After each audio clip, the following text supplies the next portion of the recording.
La Edad Media. José Luis Romero. Segunda parte. Panorama de la cultura medieval. 2. La Alta Edad Media. La Alta Edad Media es el periodo que transcurre desde la disolución del Imperio Carolingio hasta la crisis del orden medieval que se anuncia ya en pleno siglo XIII, casi simultáneamente con el momento de culminación del espíritu medieval, y que hace irrupción en el XIV, dando origen a la Baja Edad Media. Puede decirse que este periodo constituye la etapa de gestación y maduración del proceso creador que representa la Edad Media. Si el término no fuera demasiado arriesgado, podría llamárselo el periodo clásico de la Edad Media. Las catedrales góticas, la Suma Teológica, la Divina Comedia pueden ser consideradas como las más altas expresiones de su genio, como muchas veces se ha dicho. Pero acaso no sean las más genuinas, porque algo hay ya en ellas que revela el recodo del camino. Una iglesia románica, un poema provenzal de amor, una carta de Abelardo o el cantar de Miocid acaso sean testimonios más fieles de este tiempo que madura, pero que todavía no ha madurado. Su maduración será su momento más alto, y el momento también del agotamiento de su singular y espontánea fuerza de creación. 1. Los elementos de realidad. El Imperio Carolingio fue una vasta creación política, admirable por la deliberada voluntad con que se atendió a su construcción, pero falta de ese espontáneo sentimiento de perduración que constituye la prueba de la legitimidad histórica de una empresa de esa envergadura. Más que una creación, el imperio organizado por Carlomagno fue una restauración, construida sobre la base de algunos elementos reales y muchos elementos adventicios proporcionados por el recuerdo, lleno de prestigio, de la Roma secular.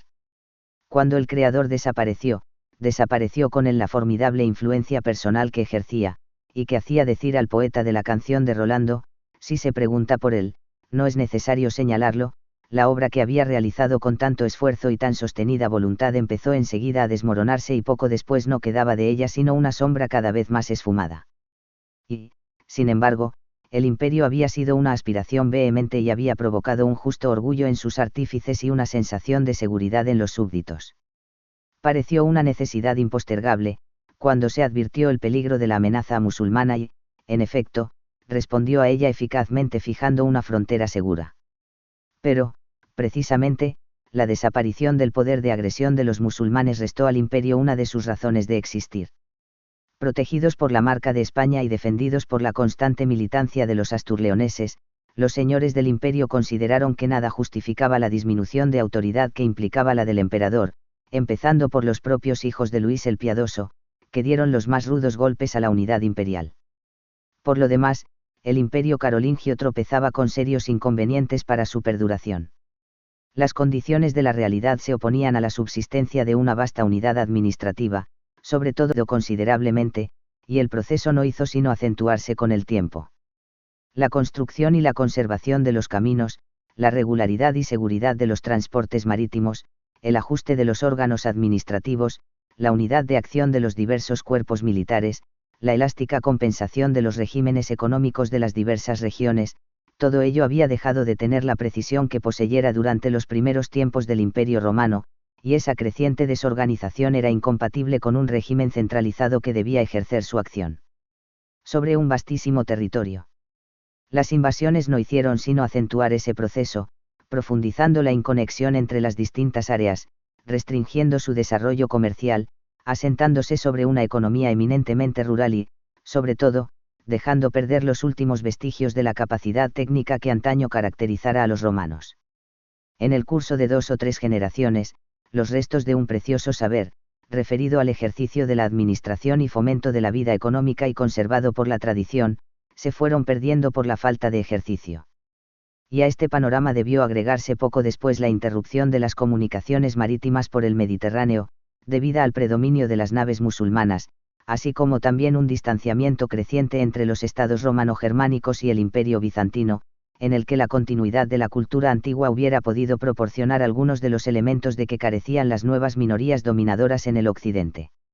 En estas condiciones, el imperio de Carlomagno no podía ser duradero. A su inmenso y permanente esfuerzo personal se debió cierta transitoria aglutinación, asegurada antes por la mera fuerza de las cosas y la inercia de un sistema prudentemente conservado, pero cuando su férrea voluntad faltó en el gobierno, las fuerzas disgregatorias no tuvieron ya freno y consumaron la subdivisión del ámbito político carolingio en tantas pequeñas unidades como jefes hubo capaces de asentar su autoridad personal sobre situaciones de hecho. Ya se han señalado esas situaciones de hecho.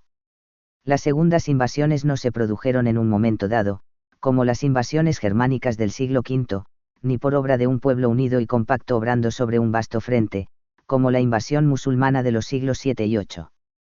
Eran ahora pequeñas bandas, de húngaros, de musulmanes, de normandos, que atacaban sorpresivamente una localidad o una región circunscrita con propósito de saqueo.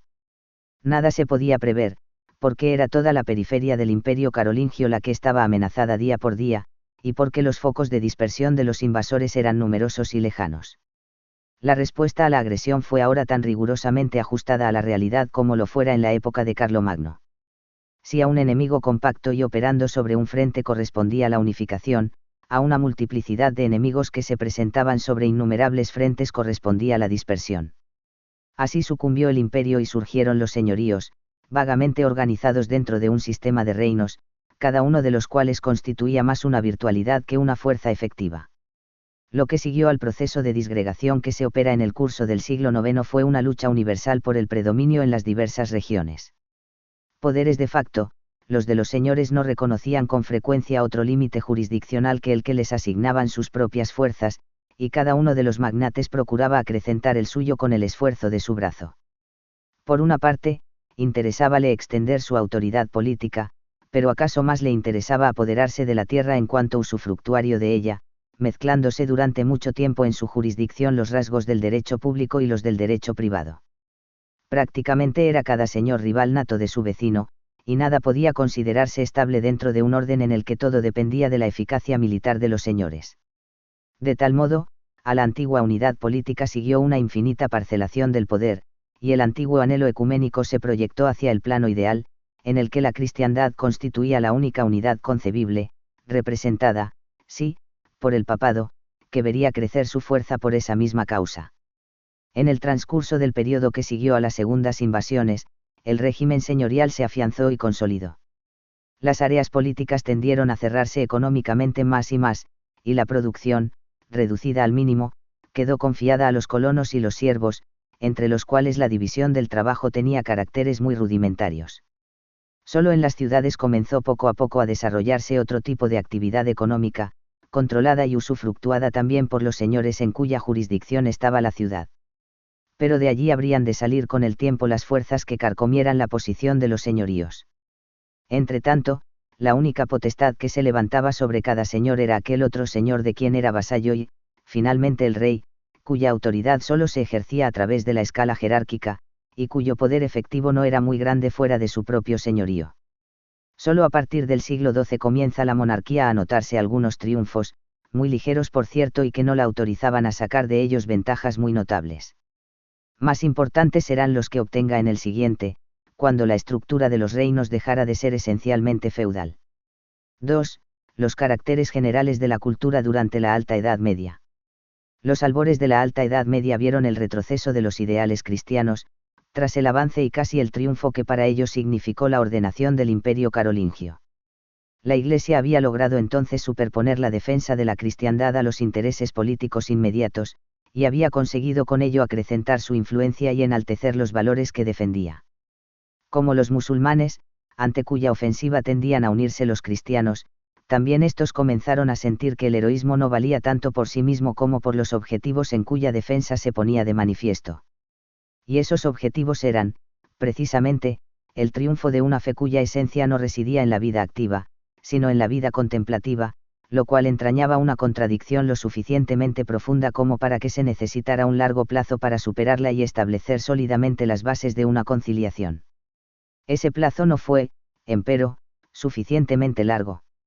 El imperio carolingio se deshizo ante la presión de las circunstancias, y los impulsos primigenios pudieron más que la sutil construcción mediante la cual se procuraba arrebatarle la supremacía.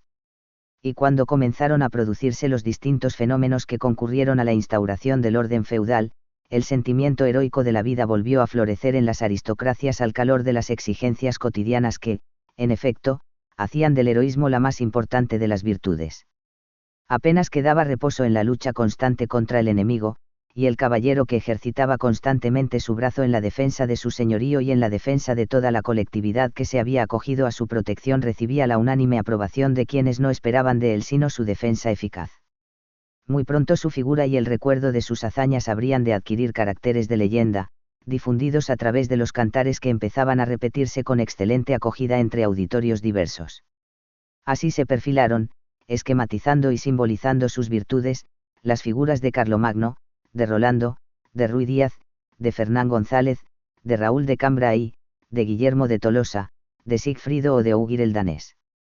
En todos ellos brilla la audacia, la desmesura, el esfuerzo sobrehumano, el valor ilimitado, el ansia de gloria. La espada es el signo del caballero y el combate su única justificación.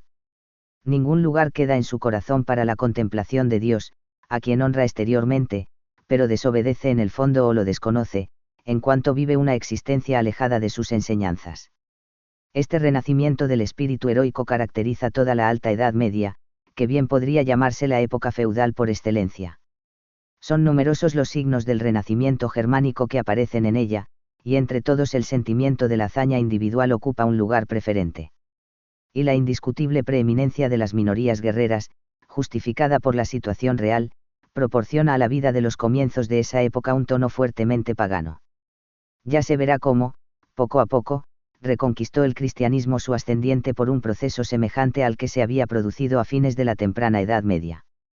Pero si eso fue posible, se debió a que el cristianismo no abandonó nunca el campo y mantuvo ciertos reductos inexpugnables, especialmente entre las clases no privilegiadas. En ellas no había lugar para el sentimiento heroico ni ocasión para la exaltación guerrera, pues el combate les estaba vedado en cuanto tenía de glorioso. Y en la constante y penosa labor de todos los días, hallaban, en cambio, estímulo para una esperanza que se situaba fuera de la dura realidad que parecía inmutable. Fueron las clases humildes las que conservaron y alimentaron el sentimiento cristiano, irradiado desde los monasterios sobre todo, en los que la caridad encontraba el único reducto. La ayuda y el consuelo, tan escasos o remotos como pudieran ser, constituían acaso la única satisfacción que los grupos no privilegiados recibían en una sociedad basada en la desigualdad jurídica y en el reinado de la fuerza. La Iglesia capitalizaba a esa adhesión acrecentando la importancia social de los monasterios y robusteciendo el sentimiento cristiano, como había de ponerlo de manifiesto el sentimiento apocalíptico y, sobre todo, el extraño suceso que se conoce con el nombre de Cruzada Popular.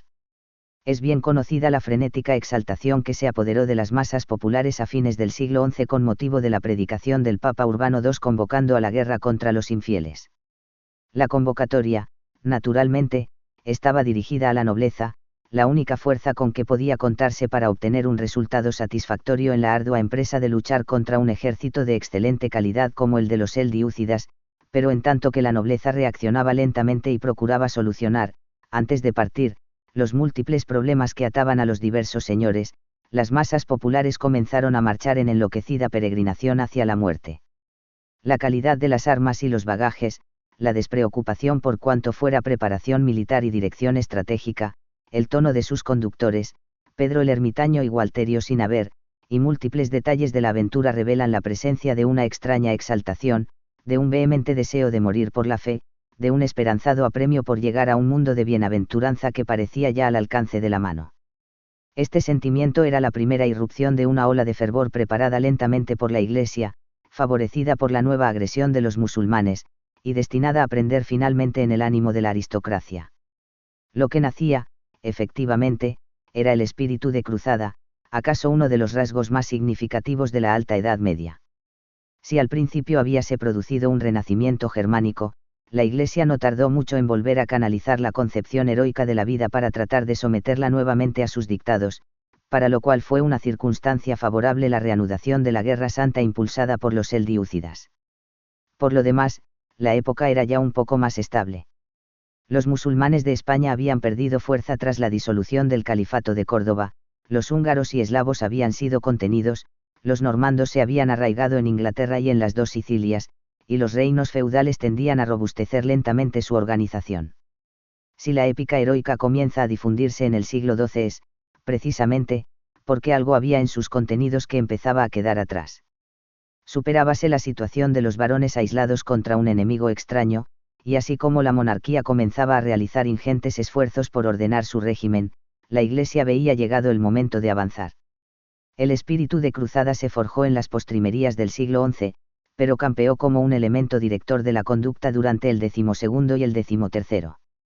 El objetivo del caballero no debía ser ya, solamente, la hazaña por la hazaña misma, la desmesura, la conquista y la gloria. Todo eso, resultado de un impulso primigenio, veíase constreñido por segunda vez en la historia de la cultura medieval por la imposición de un ideal superior a cuyo servicio era menester ponerlo. El objetivo ahora trascendía al individuo, era la conquista del Santo Sepulcro, la defensa de la fe, la destrucción de los infieles, hasta la destrucción de los herejes surgidos en el seno mismo del mundo cristiano. Si el individuo había de alcanzar una gloria excelsa, había de ser en la medida en que sirviera esos objetivos, como un Godofredo de Bouillon, como un San Luis. Y en la elaboración de la leyenda épica, el poeta, muchas veces clérigo e inspirado por el espíritu de un monasterio, introducía en el carácter del héroe un elemento previsto por este tiempo de cruzadas, de subordinación del heroísmo a la fe. Así creció la figura de Carlomagno, la del Cid, la de Fernán González, la de Rolando, y así aparecieron luego la de los cruzados en las crónicas numerosas a que dio lugar la prodigiosa aventura.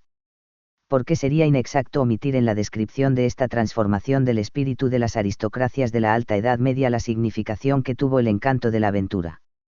Hasta entonces, la lucha señorial se caracterizaba por la estrechez de su horizonte.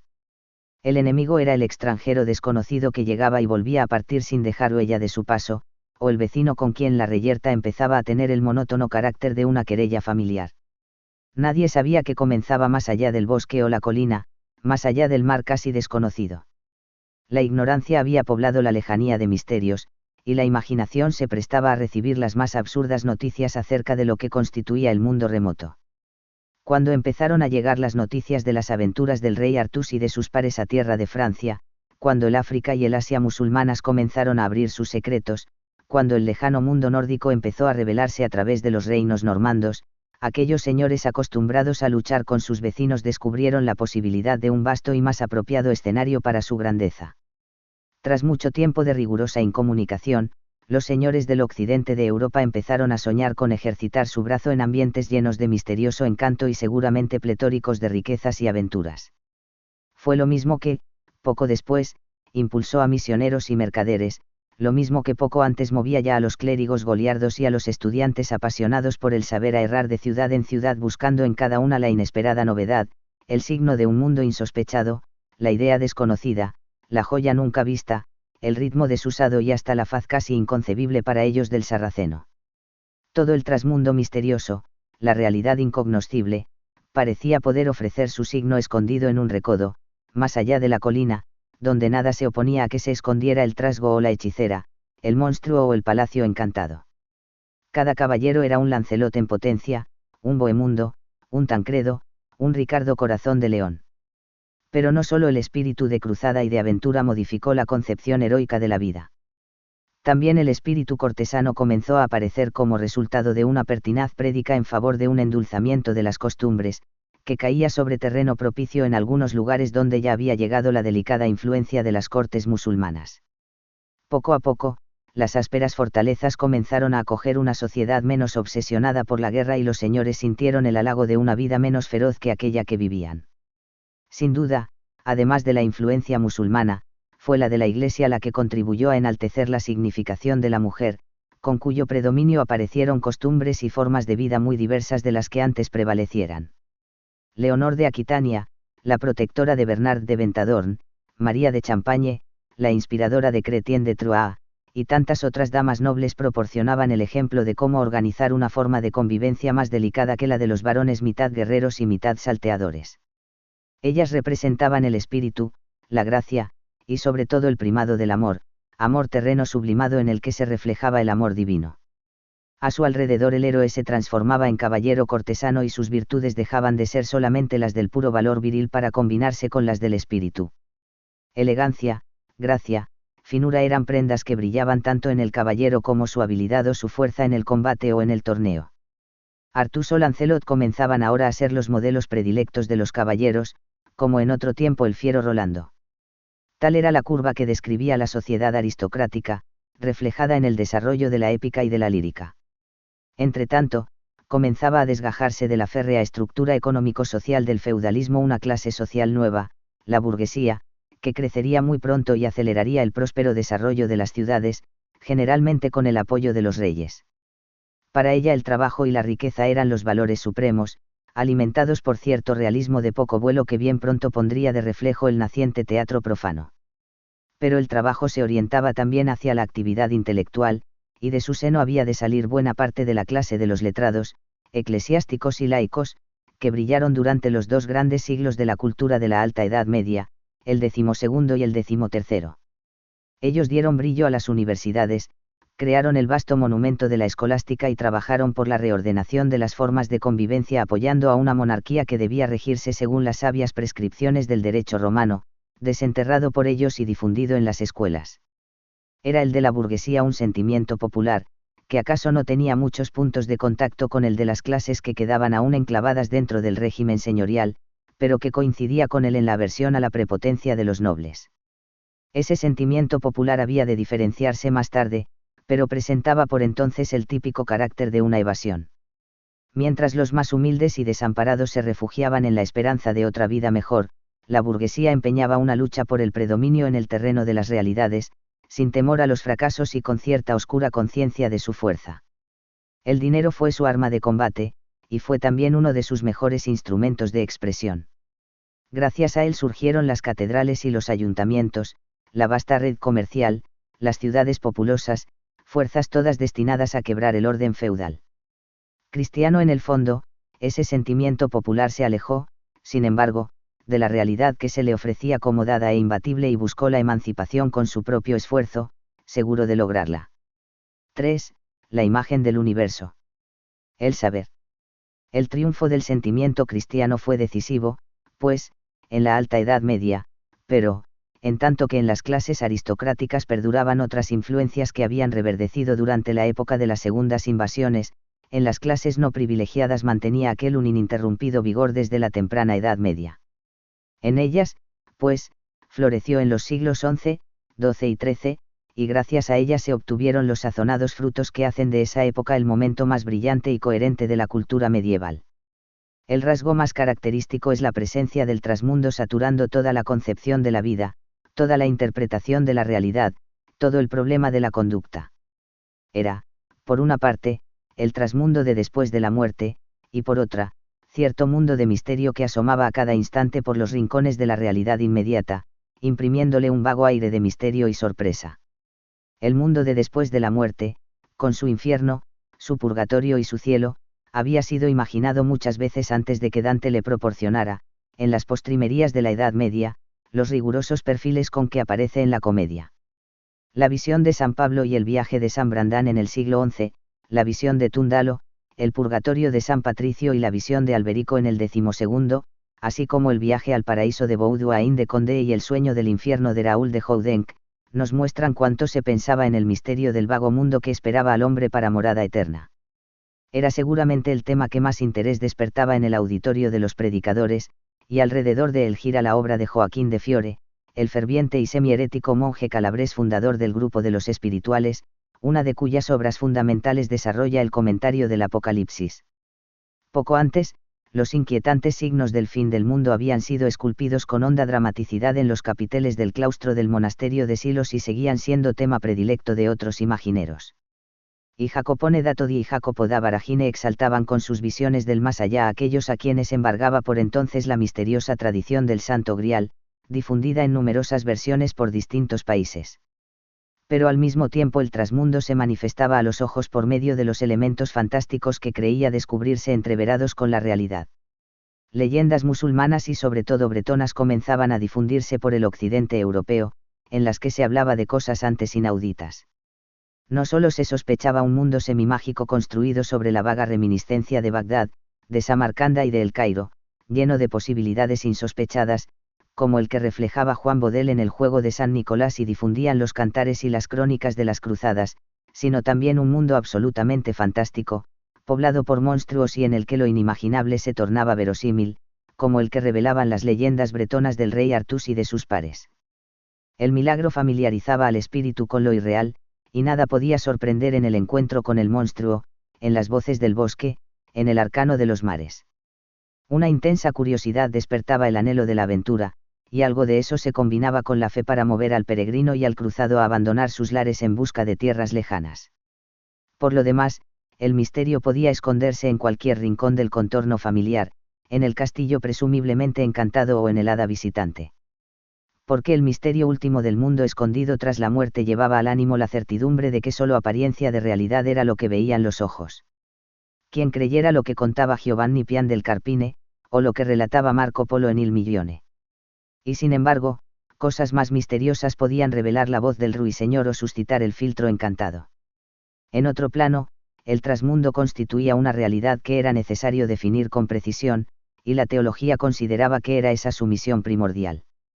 A partir del siglo X advirtióse cierta actividad intelectual, que recibió más acentuado impulso en los centros clunicenses, en la escuela de Reims, reverdecida por influencia de Gerbert de Aurillac, en la de Chartres, que había de ser el baluarte de lo que se llamó el realismo, en la de Lieja y en la de Aix-la-Chapelle, protegida por Otón III.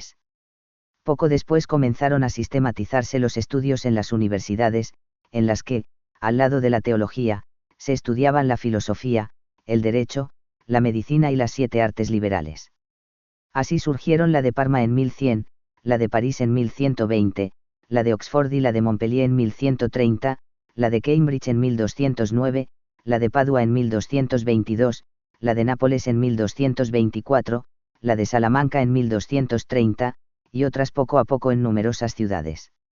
El núcleo de los estudios fueron en esta época los problemas teológicos, al servicio de cuya elucidación estaba la filosofía.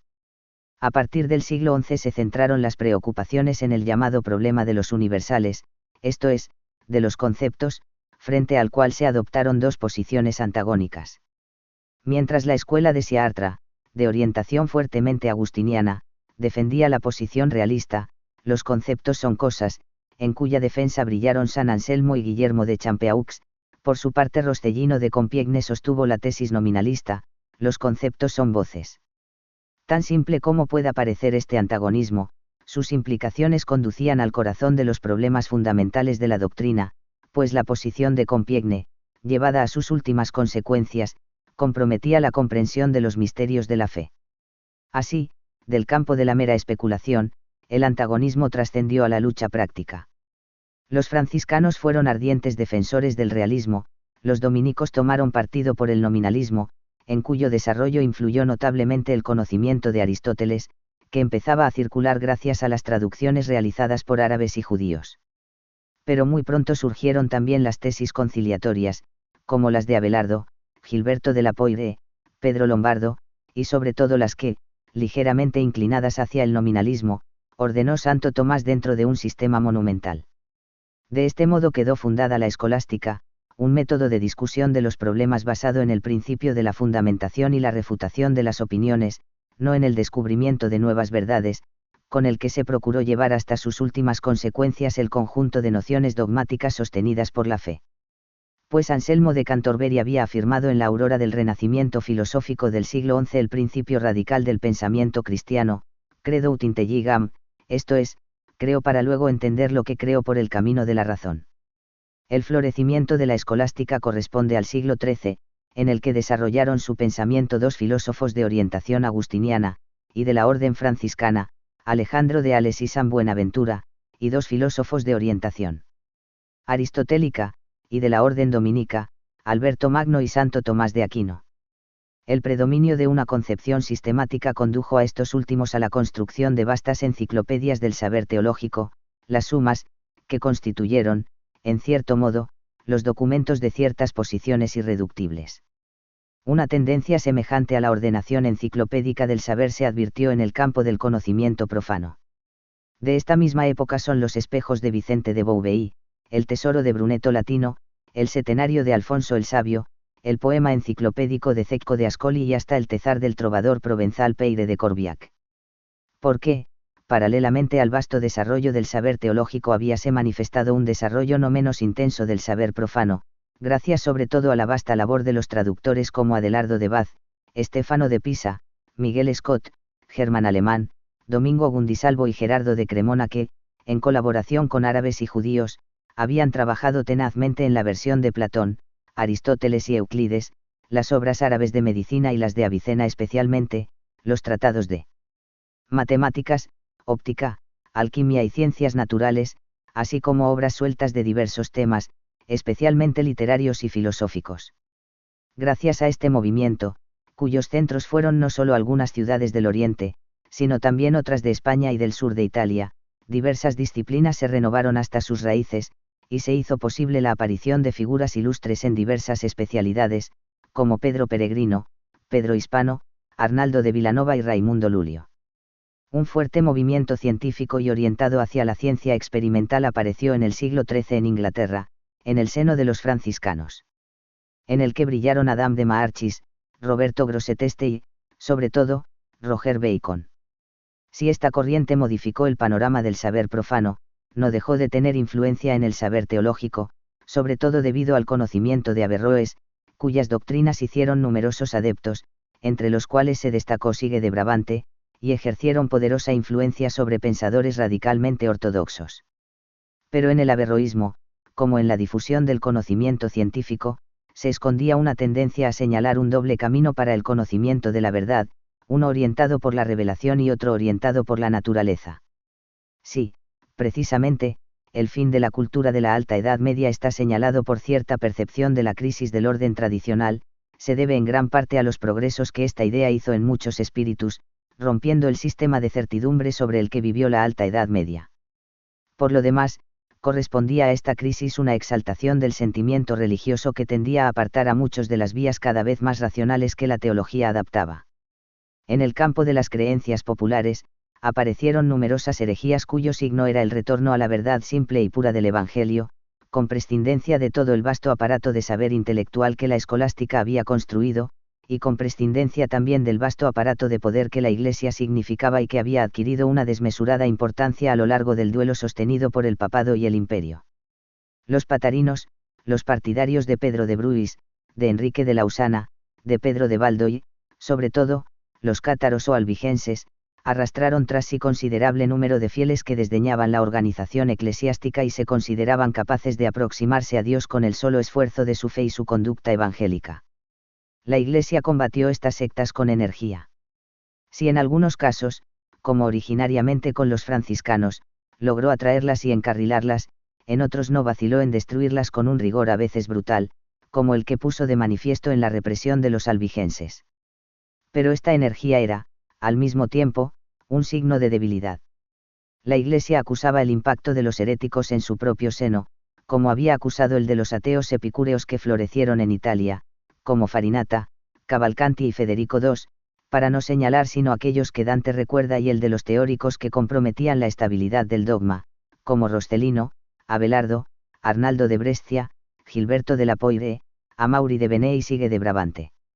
Eran heridas profundas, y la Iglesia entró muy pronto en este estado de crisis que la caracterizará durante la Baja Edad Media y que testimonian el cisma de Occidente, el movimiento conciliar y, sobre todo, las duras invectivas que en el momento de transición entre la Alta y la Baja Edad Media profirió Dante Alighieri en la Comedia. 4. El orden universal. Imperio y papado.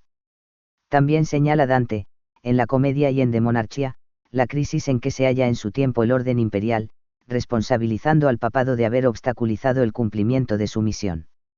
Imperio y papado, es bien sabido, eran las dos potestades que representaban la aspiración unánime a un orden universal, sentimiento que en la Alta Edad Media poseía extraordinario vigor.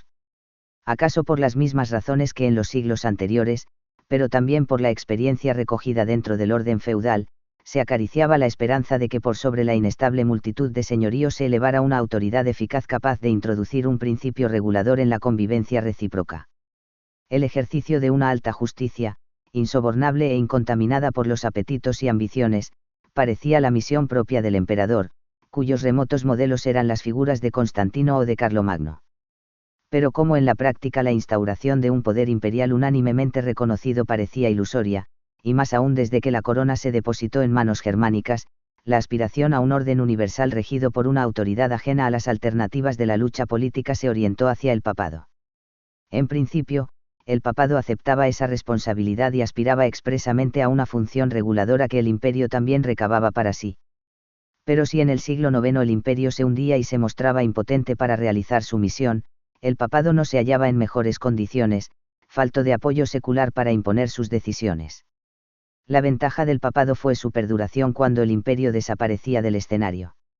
Nicolás I, 858 a 867, pudo afirmar sus aspiraciones a la autoridad universal, tanto espiritual como terrenal, utilizando por cierto las decretales fraguadas, que por entonces se pusieron en circulación, bajo la autoridad de San Isidoro.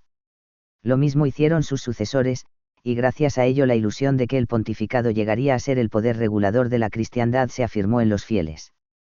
Si esa ilusión no se transformó en realidad inmediatamente, pese a las condiciones excepcionalmente favorables, fue por la oscura política que siguió el papado durante los siglos IX y X, arrastrado por la política italiana y las intrigas del patriciado romano, y por la ausencia de un apoyo militar.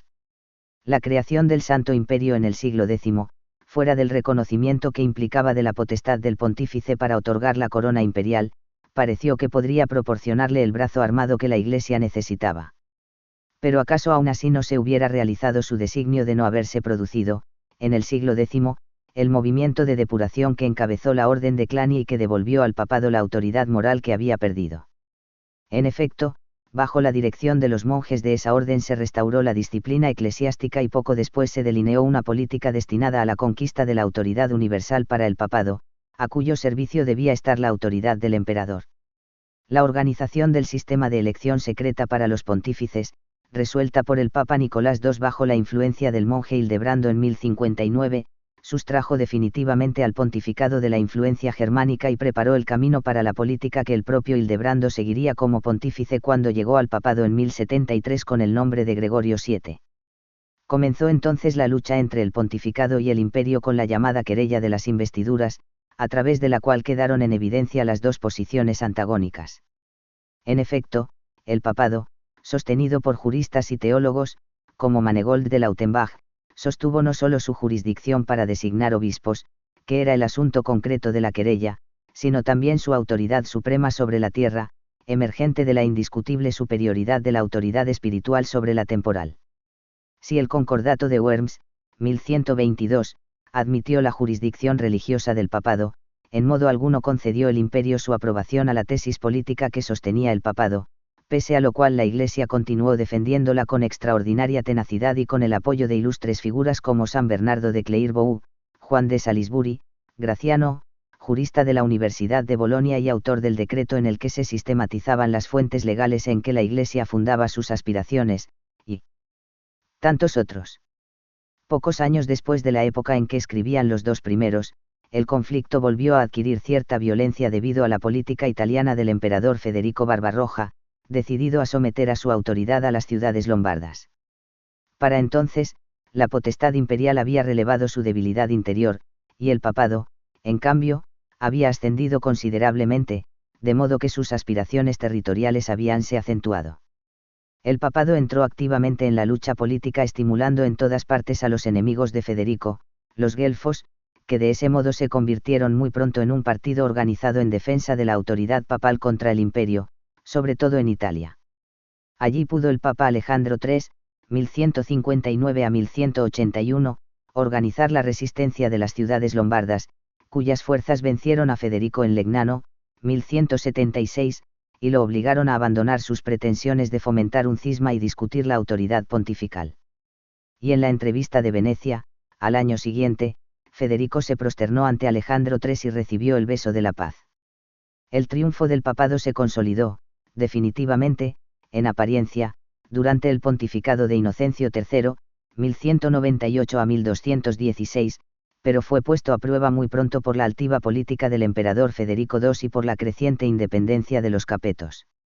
Si en teoría parecía sobreponerse a la rivalidad del imperio en cuanto a la supremacía universal, en la práctica los reinos nacionales escapaban a su vigilancia, y podía comprobarse que la polémica entre las dos potestades había terminado por anonadar a quienes soñaban con un orden universal. Esta era, en efecto, la actitud del más grande y elocuente testigo de esta crisis, Dante Alighieri, en cuya indignación contra el papado y el imperio puede verse, sobre todo, la melancolía que le produce la frustración de las más caras esperanzas de su época. Su premisa indiscutible es la imperiosa necesidad de un orden universal, de una justicia suprema colocada por encima de los intereses inmediatos, aspiración esta que correspondía a la inquietud general que produjo durante la Alta Edad Media la indefinida fragmentación del poder político. El problema residía en las aspiraciones encontradas de dos altas potestades a investir la autoridad suprema, cada una de las cuales podía presentar en su favor múltiples argumentos igualmente válidos. Guelfos y gibelinos, partidarios del papado y del imperio respectivamente, fundaban sus pretensiones en sólidas tradiciones y en valiosos antecedentes jurídicos e históricos, pero ninguno de los dos bandos pudo echar en la balanza una fuerza suficiente para resolver de hecho la disputa. Esta última circunstancia merece ser considerada atentamente.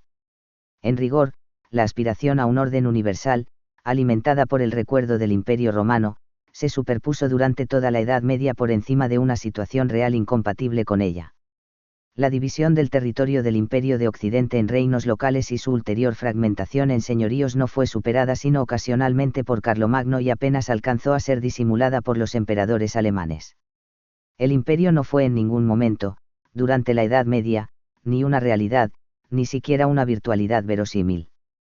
Solo cabía la posibilidad de lograr una unidad espiritual, la de la cristiandad, o al menos la de la cristiandad occidental, y esa posibilidad correspondía exclusivamente al papado.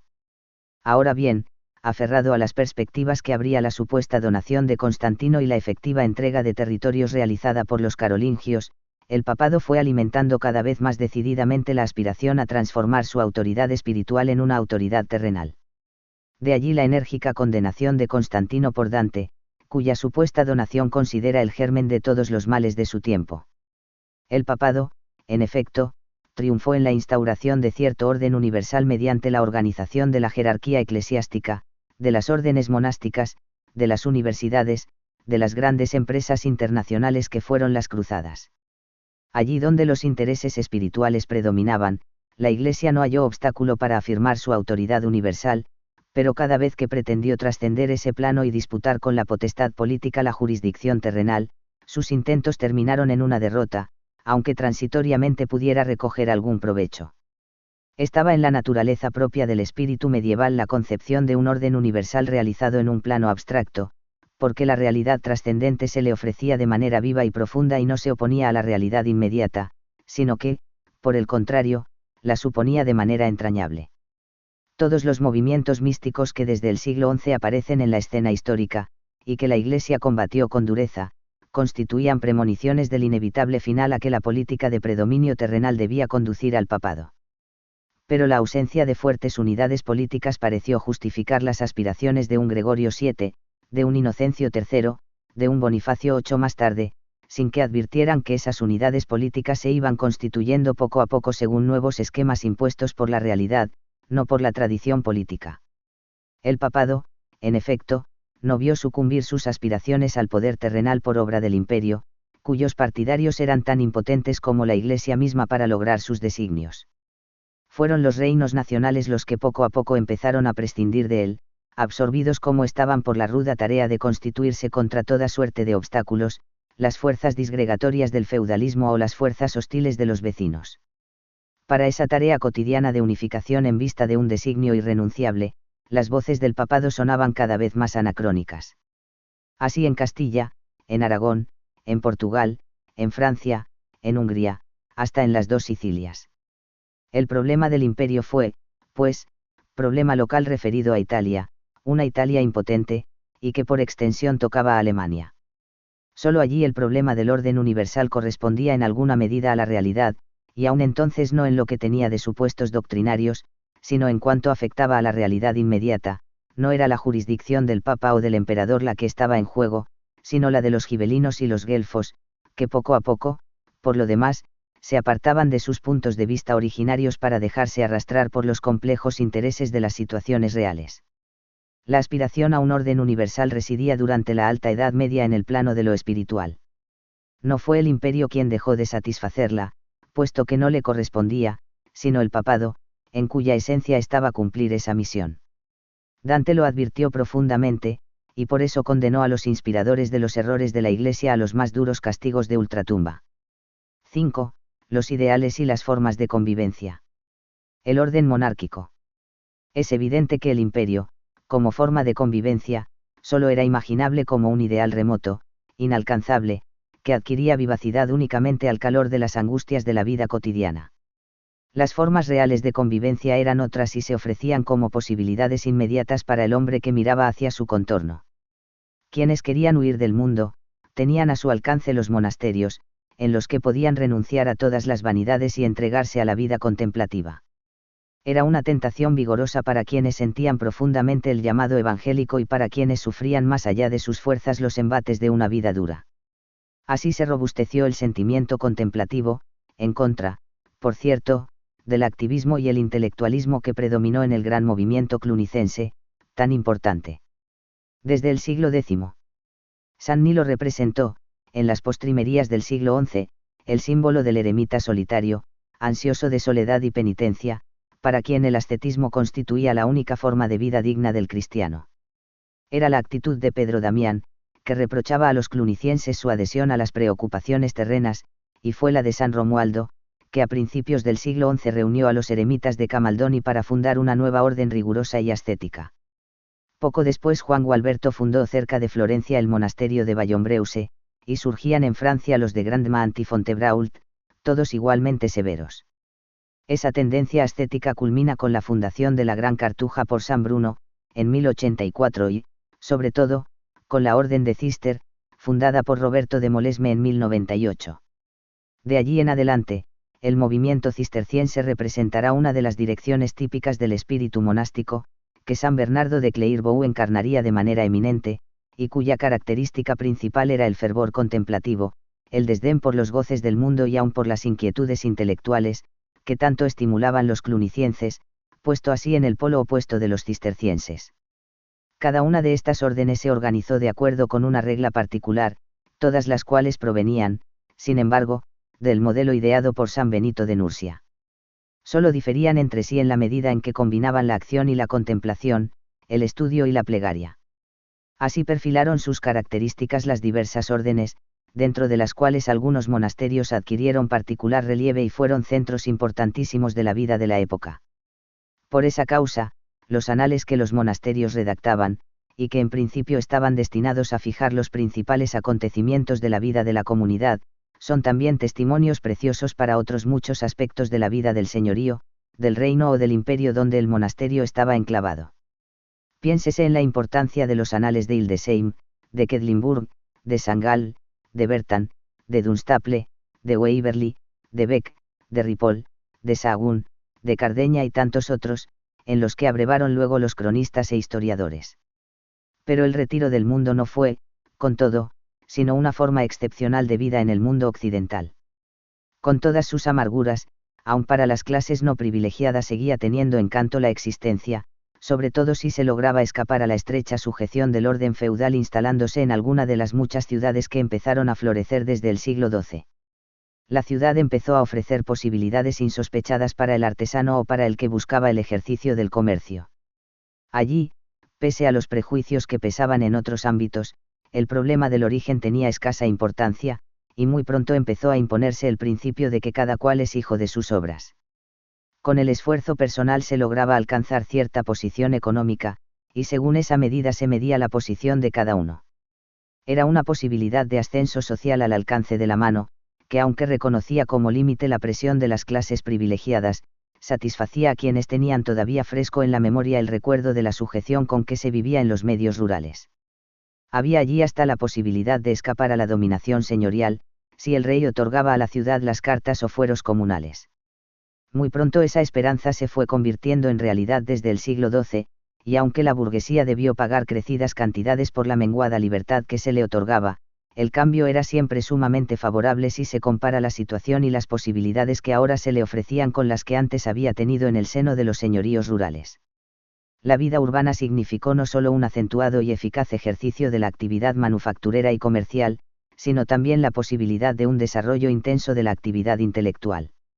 En primer lugar, los problemas de la colectividad, problemas económicos, sociales, a veces estrictamente comunales, pero a veces de más alto vuelo político, estaban en cierto modo dentro del alcance de la burguesía, que se ejercitaba así en el análisis de cuestiones que antes le estaban vedadas. Pero la convivencia estrecha que la vida urbana significaba estimuló también otras preocupaciones. Los estudios más altos comenzaron a interesarle y en cierto modo se debió a su esfuerzo el desarrollo de las universidades y, sobre todo, la vasta repercusión que alcanzaron los problemas que en ellas se debatían. El círculo de letrados, antes reducido, se extendió gracias al interés de las clases en ascenso, ahora atraídas por otras formas de vida más altas que las que se ofrecían a los primeros adelantados de las ciudades. En estrecha relación con el imperio, con el papado, con los señores y con los reyes, seguras de constituir una pieza fundamental en el complejo juego político de la época, las ciudades adquirieron una importancia decisiva y los ciudadanos una profunda conciencia de su papel. Hay en el ciudadano un orgullo peculiar de su condición de tal, que se refleja en su conducta política. Procuradores de las ciudades en las cortes o parlamentos, embajadores ante las más altas potencias, los ciudadanos de élite ven colmada una esperanza apenas tímidamente acariciada 2 o 3 generaciones antes por sus antecesores, y revierten su orgullo sobre la ciudad cuya potencia les ha permitido elevarse en tal medida. Las crónicas de las ciudades italianas, flamencas, aragonesas y de otras comarcas lo revelan a las claras. Léase la lastimera historia de Dino Compagni sobre las luchas entre los blancos y los negros en Florencia, y a pesar del dolor que revela se advertirá la satisfacción que supone. Ejemplos semejantes se encuentran en tal número, en las diversas regiones, que es imposible siquiera señalarlos. Y, sin embargo, durante mucho tiempo los señoríos siguieron teniendo importancia. Correspondían a comarcas a veces bien delimitadas, animadas por un vigoroso espíritu regional, y las empresas del señor correspondían a ciertas aspiraciones compartidas en alguna medida por todos. Naturalmente, solo las clases privilegiadas las compartían, pero aún las otras gozaban en alguna medida con los éxitos y se dolían con los reveses de sus señores, que por lo demás repercutían de algún modo en la vida colectiva. Dentro del señorío, la escala jerárquica del orden feudal se mantenía en todo su vigor y las cargas pesaban considerablemente sobre los villanos, especialmente sobre los que vivían en los campos, pero también sobre los que vivían en las ciudades que aún no habían conseguido liberarse del yugo señorial. En el curso de la Alta Edad Media el señorío resulta ser uno de los ámbitos sociales más característicos. Se ha constituido en la aurora de esa época y parece consustanciado con ella.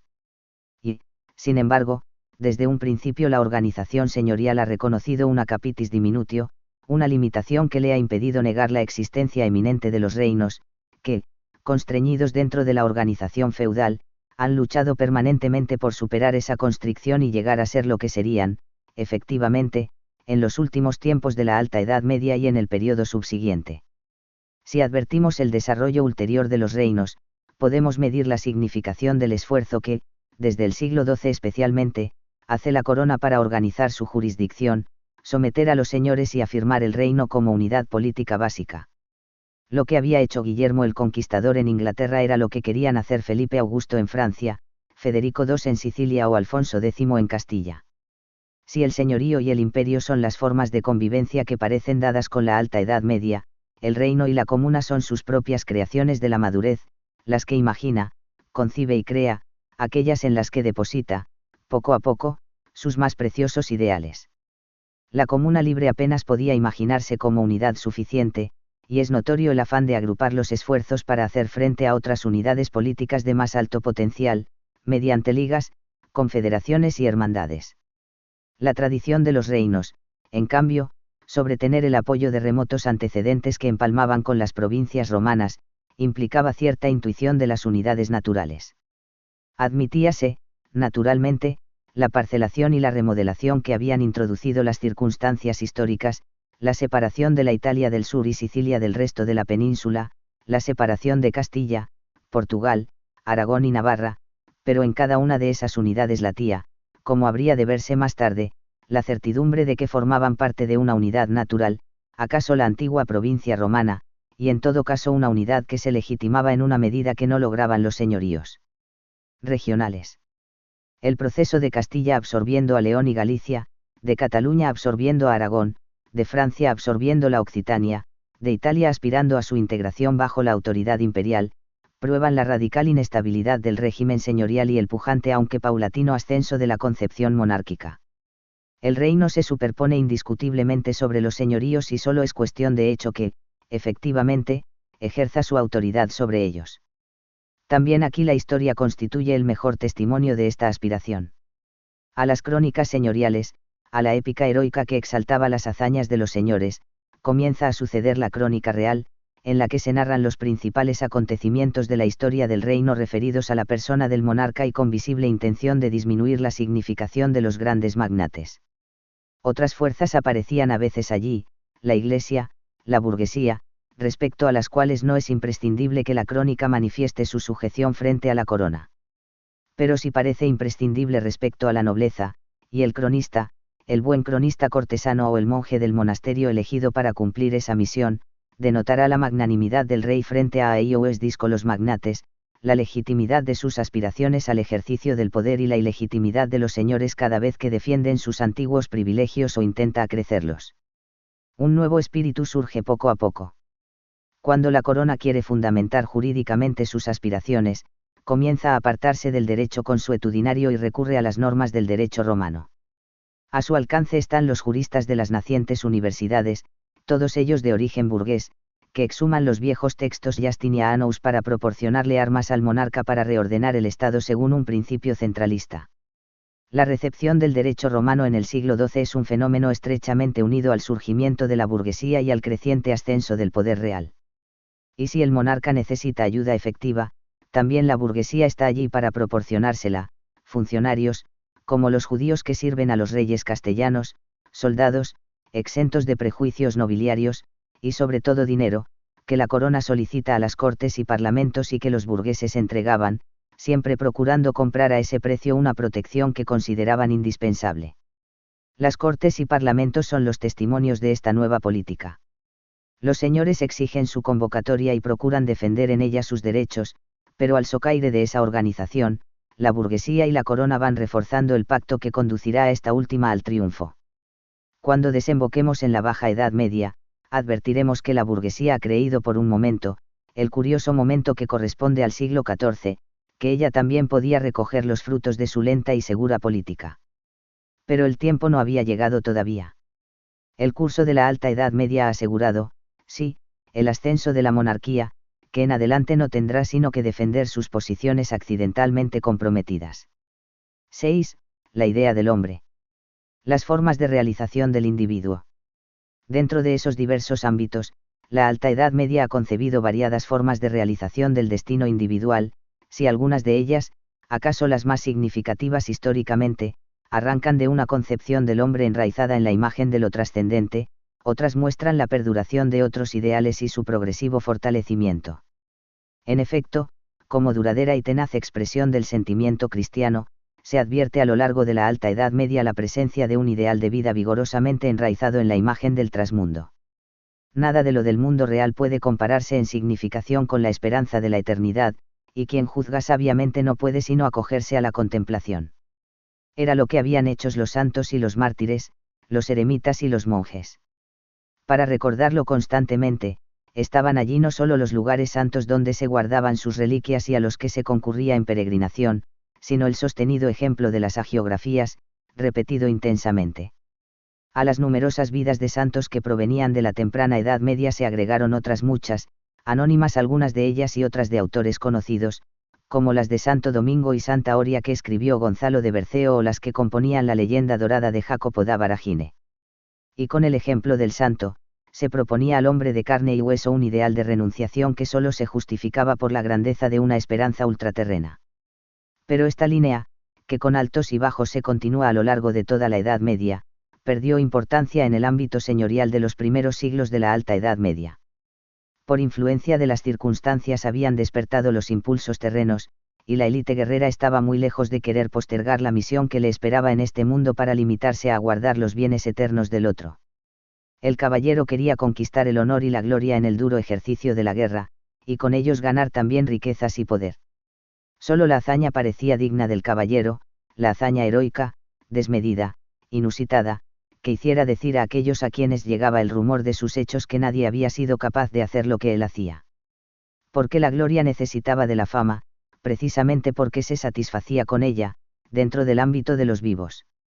Como los antiguos bardos y escopas, los juglares y trovadores pusieron su arte al servicio de los poderosos señores, halagando sus oídos con el recuerdo de los viejos héroes y llevando de un lugar a otro, en incansable peregrinar, la noticia de las hazañas de los nuevos. La épica es la voz misma del sentimiento heroico de la vida, y durante los primeros siglos de la Alta Edad Media apagó el rumor de quienes se esforzaban por proclamar la preeminencia de la contemplación sobre la acción.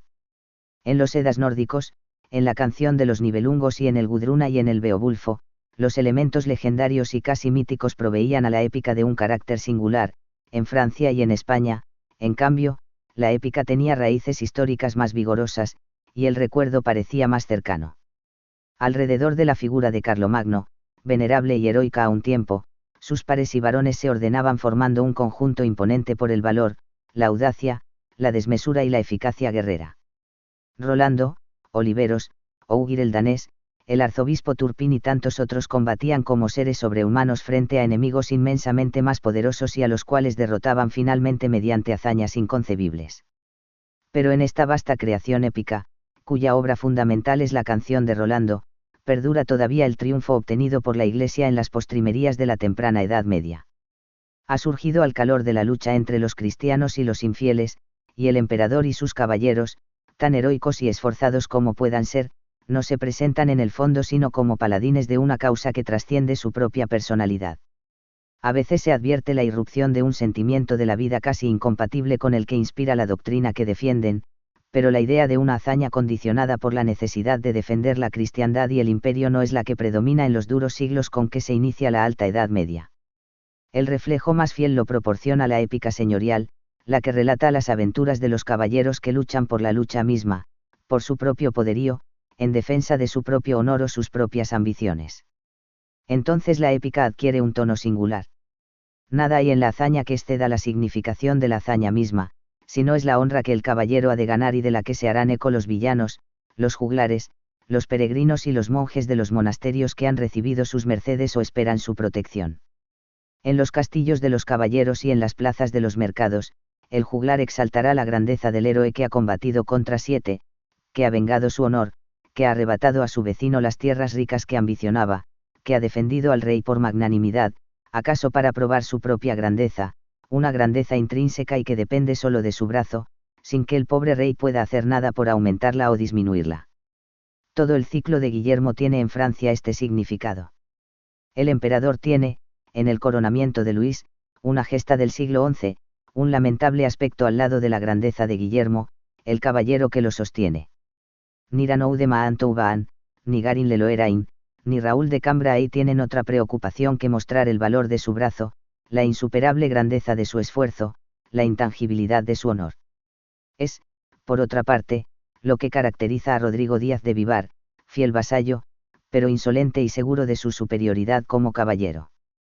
Las figuras castellanas de Bernardo del Carpio y de los infantes de Lara, y sobre todo de aquel Mudarra que los vengó de su tío traidor, revelan, como la gesta señorial francesa, cuál era la situación social de la Alta Edad Media, y sobre todo, cuáles eran las aspiraciones y los ideales de vida de los señores, insensibles a los clamores de los eremitas y los monjes, a las concepciones políticas de los reyes, a las demandas de nuevas clases sociales en lento ascenso. Pero era demasiado elemental ese ideal de vida para que perdurara en un ámbito donde perduraban, en cambio, las tradiciones romanas y cristianas. Poco a poco la Iglesia recuperó el terreno perdido, y como algunos siglos antes, volvió a someter lentamente a los fieros varones para encauzar sus impulsos en el sentido de una causa plena de sentido histórico. Las luchas contra los infieles en España, que se sostenían ininterrumpidamente desde el siglo VIII, mantenían vivo el fuego de esa dependencia, de ese sentido de la lucha por la fe, que si acaso podía olvidarse en la retaguardia, manteníase vivo en las fronteras y era sostenido por la monarquía. Del mismo modo, la nueva irrupción de los musulmanes en el siglo XI reavivó la concepción misional, y el papado logró, no sin esfuerzo, torcer la voluntariosa actividad de los caballeros para ponerla al servicio de la defensa de la cristiandad. Muy pronto el caballero cruzado reemplazaría como ideal al héroe individualista de los primeros tiempos, y sus victorias no tendrían sentido ni repercusión sino en la medida en que sirvieran a la lucha común. Luis IX poniendo fin a la tradicional lucha contra los Plantagenets, devolviéndoles parte de sus conquistas y cediendo sus posiciones para dedicarse de lleno a la Guerra Santa, representa el más alto símbolo de esta modificación en la concepción de la vida, de la que son buenos testimonios las crónicas de las cruzadas y la épica que gira alrededor del mismo tema, representada, por ejemplo, por la canción del Caballero del Cisne. Pero la Iglesia quería más y logró más aún. Si el caballero debía poner sus impulsos guerreros al servicio de la vasta empresa común de derrotar a los infieles, en su vida misma debía tratar de alcanzar la virtud propia del cristiano. La leyenda del Santo Grial, que difundieron tantos poetas y entre ellos el francés Christian de Troyes y el alemán Wolfram von Eschenbach, erigía un ideal de pureza masculina antes inconcebible en el prepotente caballero y ahora arraigado poco a poco en el ánimo del caballero cortesano. Porque en el curso del siglo XII el caballero abandona cada vez más sus viejos castillos solitarios, y comienza a amar la vida en sociedad, en contacto con sus pares y sus vasallos, y sobre todo en contacto con la mujer, ahora cada vez más estimada en cuanto representa cierta imagen cristiana del amor. Así surgió la vida cortesana, que muy pronto se coloreó con la introducción de costumbres musulmanas y orientales, y adquirió un brillo inusitado gracias al lujo y la grandeza de que empezaron a gustar los señores y sus cortesanos. En ella adquirió la mujer un extraordinario relieve. Abandonó su reclusión y ocupó en los salones un lugar eminente, respetada y halagada por los caballeros, y ensalzada por los juglares, ministriles, segreres y trovadores. En ella residía el amor, y el caballero consideró digno de su rango humillarse ante su debilidad en la misma medida en que creía necesario ser arrogante ante la fortaleza del enemigo. Porque el amor comenzó a ser considerado como la más alta expresión de la vida, y su ejercicio una de las nobles posibilidades de toda vida noble.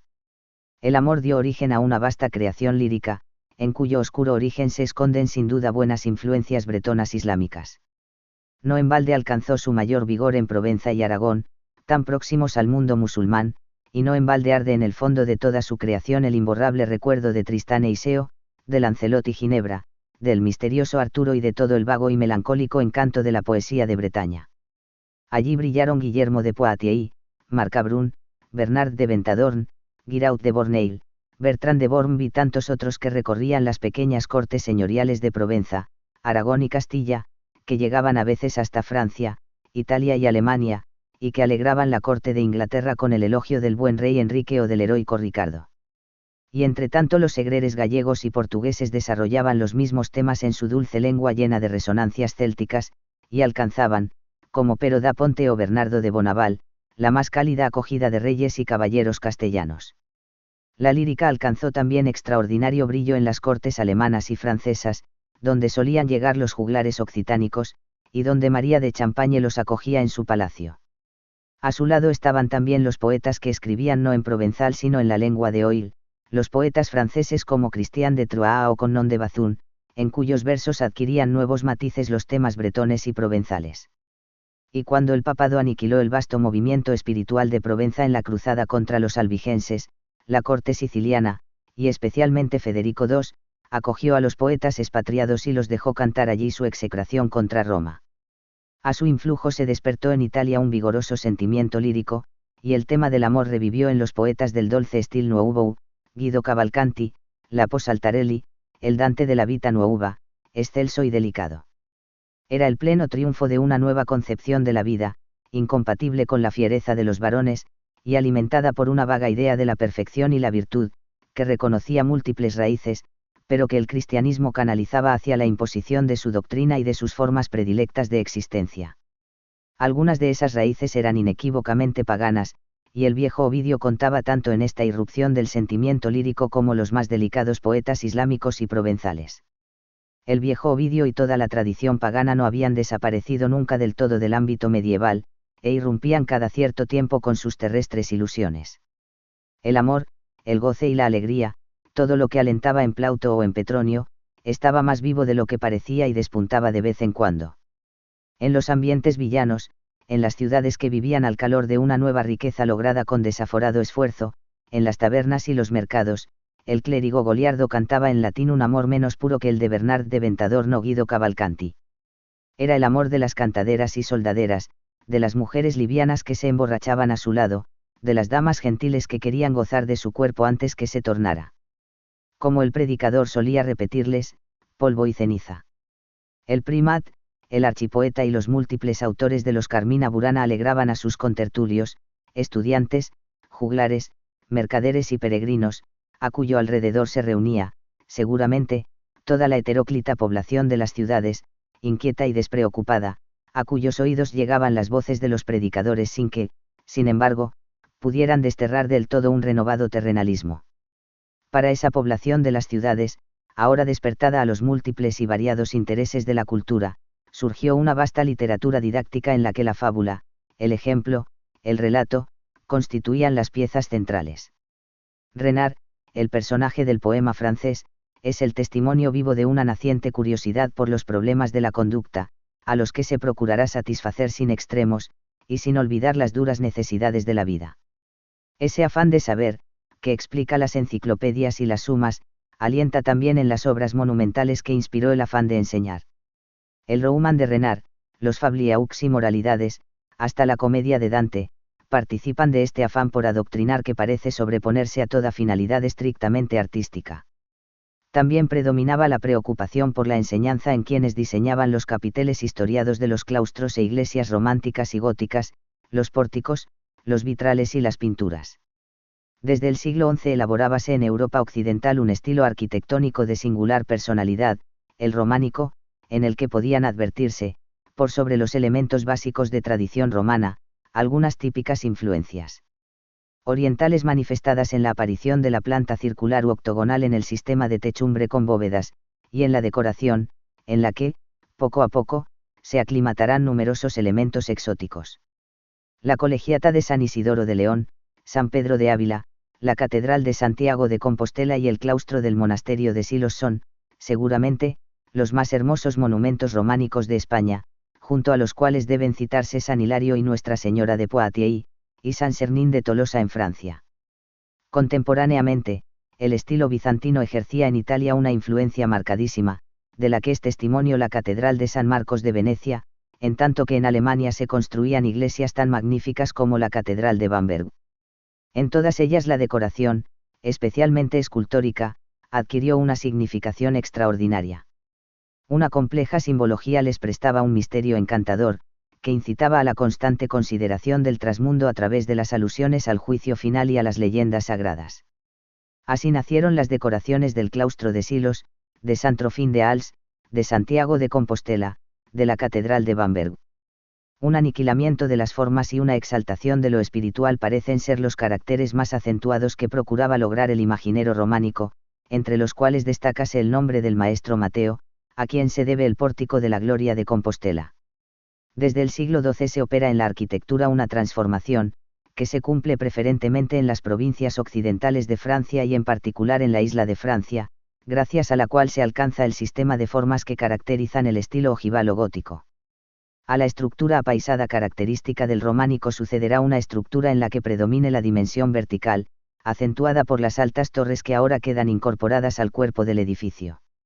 Las obras maestras del nuevo estilo son las grandes catedrales, pero no son de menor importancia las iglesias menores y las construcciones civiles, castillos y edificios comunales, que se levantan en gran número. Catedrales, iglesias y edificios comunales comienzan a revelar el empuje de las clases burguesas que, a veces con su iniciativa y siempre con su esfuerzo, permitieron la erección de los ingentes monumentos. Allí también ocupará la decoración escultórica un lugar preferente, solemnizando los vastos pórticos que dan acceso al templo. Y en los ventanales que lo iluminaban, los maestros vidrieros, no menos exquisitos que los imagineros, crearon los vitrales policromos que tanto encanto proporcionan a la Catedral de Chartres, por ejemplo. Apenas es necesario citar el nombre de los monumentos más representativos del estilo gótico. A fines del siglo XIII estaba sistematizado, definitivamente adquiridas y experimentadas las principales ideas constructivas, realizados los cálculos y esbozados los arquetipos. Surgieron entonces las catedrales de Laon, París, Reims y Amiens en Francia, Exeter, Glasgow y Winchester en Inglaterra, Ávila, Burgos, León y Toledo en España, Ulm y Colonia en Alemania. Un sentimiento místico predominaba en la concepción de las vigorosas flechas de piedra erigidas hacia el cielo, como símbolo de la aspiración ultraterrena del hombre, pero no reflejaba menos su construcción un intenso sentimiento de orgullo y poderío ciudadano, visible a través de la riqueza invertida y del esfuerzo consagrado a construir un monumento insuperable y que testimoniara la gloria de cada ciudad frente a su vecina. La curiosa conjunción de estos dos sentimientos nos muestra acaso uno de los secretos de estas postrimerías de la Alta Edad Media, en la que culmina el orden medieval y comienza, al mismo tiempo, a desintegrarse.